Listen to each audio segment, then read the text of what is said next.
Traveling to Montenegro soon? Here's what you need to know about internet speed and power plugs. Montenegro uses Type-C and Type-F plugs, just like most of Europe. The voltage is 230 volts and the frequency is 50 Hz. So if you're coming from the EU, you're good to go. If you're from the UK or the US, don't forget to bring a universal adapter.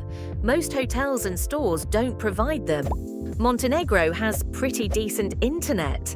Average download speed is around 70 to 100 megabits per second in cities like Podgorica, Budva, and Kotor. Free Wi-Fi is common in cafes, hotels, and even buses, but always be careful on public networks. Planning to stay longer? Local SIM cards offer fast 4G and even 5G in some areas. Need constant connection? Pocket Wi-Fi devices or eSIMs are great options for travelers. Staying connected and plugged in is super easy in Montenegro. Follow us for more tips about life and travel in Montenegro.